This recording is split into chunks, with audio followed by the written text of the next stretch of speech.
God aften og velkommen til Naturpatruljen på patrulje i naturen.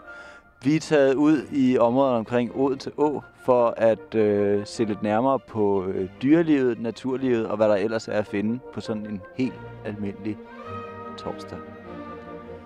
Når man kigger sig omkring her i naturen, så lægger man hurtigt mærke til, at det er næsten ligesom skov, hvor der bare også er andet end træer.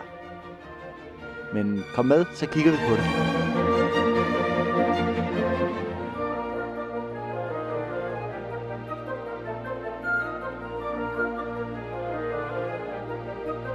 Og endnu et af de dyr, som vi finder herude ved Odense Å, det er jo OB-tigeren. Endnu en af de ting, Odense Å kan tilbyde, er naturskønne omgivelser. Og læg mærke til, at de første blade er begyndt at falde af træerne. Men man skal lige passe på, at man ikke træder i nælderne. Og hvis det skulle ske, at man bliver træt af at gå, så kan man jo altid tage et hvil på en af de mange bænke, der er her på strækningen omkring Odense Å. I områderne omkring Odense Å kan man nyde mange ting. Blandt andet det skønne vand, broer og kunst. Og selvfølgelig kondiløbere.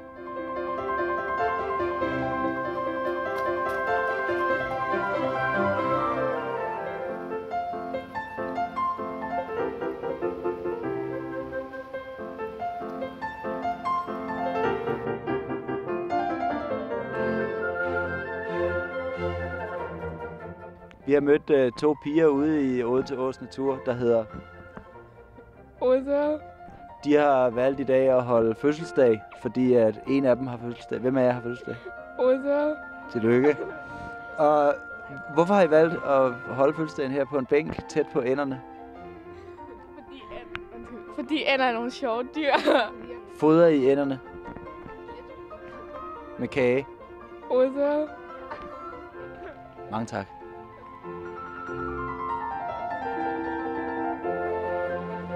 Et af de dyr, man sjældent ser omkring Odense Å, det er bobkatten. Men når man har været ude i naturen i lang tid, så bliver det meget godt at komme hjem og få en kop varm kakao.